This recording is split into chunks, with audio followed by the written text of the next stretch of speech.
Hello friends, welcome to Trade Mind. तो basic of stock market का ये हमारा दूसरा वीडियो है। आज के वीडियो में हम जानेंगे डीमेट और ट्रेडिंग अकाउंट क्या होता है, क्यों डीमेट और ट्रेडिंग अकाउंट की जरूरत होती है, और डिपॉजिटरी एंड डिपॉजिटरी पार्टिसिपेंट क्या होते हैं। तो अगर आपको शेयर मार्केट के बारे में थोड़ा भी नॉलेज होगा तो आपको पता होगा शेयर मार्केट में ट्रेड या इन्वेस्ट करने के लिए डीमेट और ट्रेडिंग अकाउंट की जरूरत होती है। पर ये डीमेट और ट्रेडिंग अकाउंट होते क्या है, आइए समझते हैं। बहुत साल पहले जब टेक्नोलॉजी इतनी डेवलप नहीं थी तो शेयर्स को फिजिकल फॉर्म में ट्रेड किया जाता था।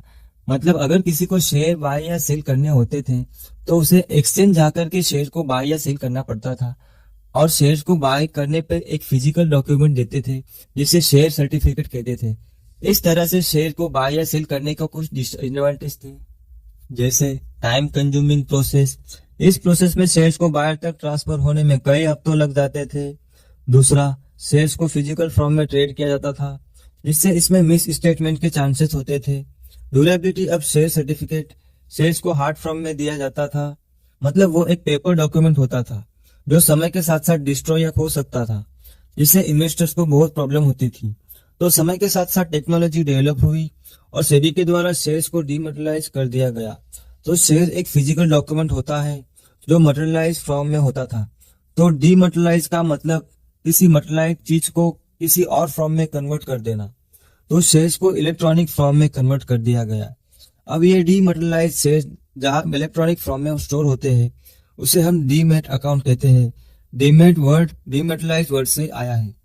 तो हम जब भी किसी शेयर्स को खरीद के होल्ड करते हैं तो वो हमारे डीमैट अकाउंट में स्टोर होता है।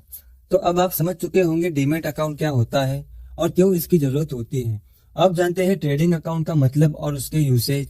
तो जब भी हम शेयर मार्केट में शेयर्स को बाय या सेल करते हैं तो पेमेंट या कैश रिसीव करने के लिए जिस अकाउंट की जरूरत होती है उसे हम ट्रेडिंग अकाउंट कहते हैं।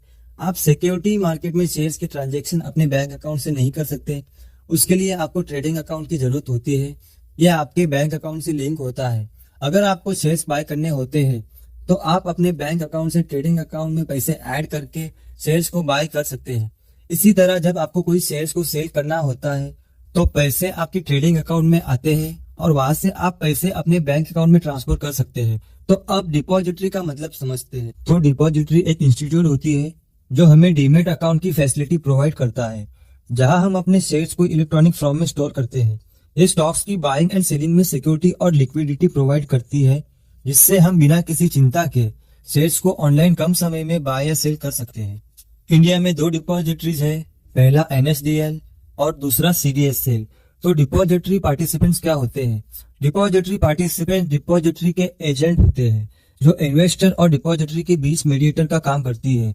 इंडिया में कई डिपॉजिटरी पार्टिसिपेंट्स हैं, जैसे एंजल वन, जीरोधा, अपस्टॉक, शेर खान, HDFC बैंक सिक्योरिटी इत्यादि। और भी कई डिपॉजिटरी पार्टिसिपेंट्स हैं इंडिया में।